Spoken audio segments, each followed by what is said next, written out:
Welcome to Slash Forward. In this episode, we're going to become unsettled, exploring some off-the-beaten-path cosmic horror with the 2016 film The Void. Let's get to it.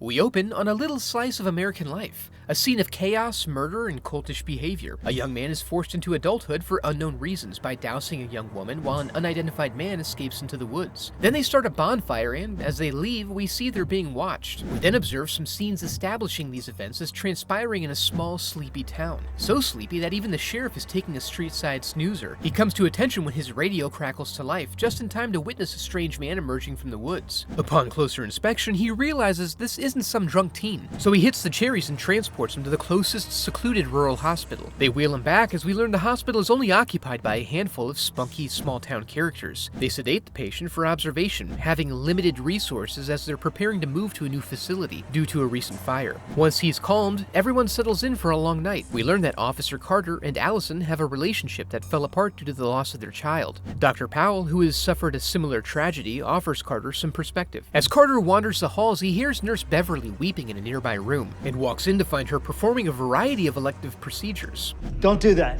I mean, just think of the cost! She seeks his help in a way that requires him to draw down and discharge his firearm. Carter tries to regain his composure and ends up napping again. After a brief scene of cosmic rebirth, he awakens and tries to walk it off. He encounters State Trooper Mitchell, who happens to be there in relation to the unknown suspect, who is wanted for questioning about a bloodbath from about 20 miles north. Carter tries to call in the new incident but can't get through, so he makes another attempt with his car radio. He's amused to find a man in strange clothing lurking in the dark, but the situation turns serious when he's momentarily distracted by the distant sounding of Helm's horn, resulting in a ceremonial dagger being slowly inserted into his upper torso. He manages to break free and get inside, where he's stabilized and the group comes to find themselves surrounded. Nearby, we see Beverly's body become a host to nature's majesty. She then immediately goes for Suspect Zero, requiring them to modify his location, but they're soon infringed upon by his pursuers from the opening, and in the process of trying to verify they have the proper hunting permits, Dr. Powell gets his neck poked with a scalpel. Then Mitchell gets dragged off by an unspeakable horror. They find him in the hallway being licked up and down, but completely forgetting to say stop. So the new entrants take to this boss fight with gusto and dismantle Beverly with fire axes. They barely begin to sort out their trust issues when Maggie's contractions compel them to take action. Carter recommends they go for his shotgun, but find his cruiser further off than expected. Still, they manage to stock up and just barely make it back. However, their delay prompted Allison to go to the med closet alone.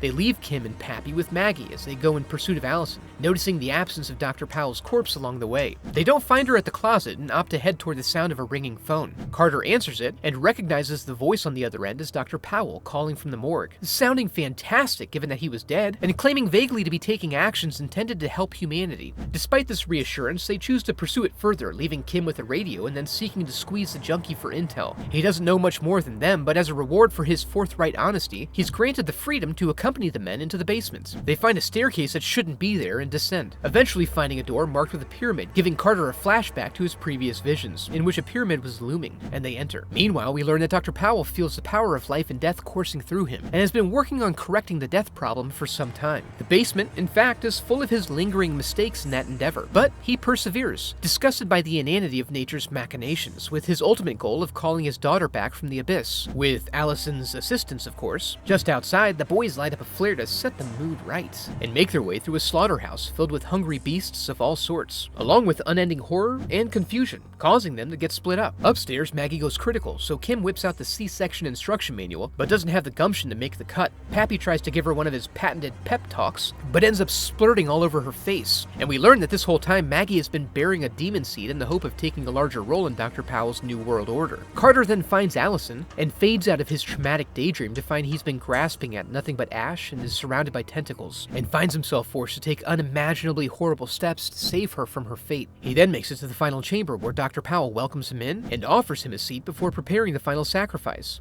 The abyss opens itself to him, and he blesses Maggie's baby with the privilege of becoming a vessel for his daughter. A messy process, but such a beautiful baby. And she looks just like her daddy. She goes after the father, who slows it down by covering himself in accelerant to be lit on fire, allowing the son to flee. Inside, distracted by the astral plane, Carter is able to spear Dr. Powell into the void. This causes a catastrophic failure of the magical sub-basement, which consumes baby Powell and makes the bad dreams go away, leaving Kim and the son as the only survivors. They walk out into the dawn of a new day, as Carter and Allison spend their time in the astral realm, pondering a floating pyramid and the nature of infinity.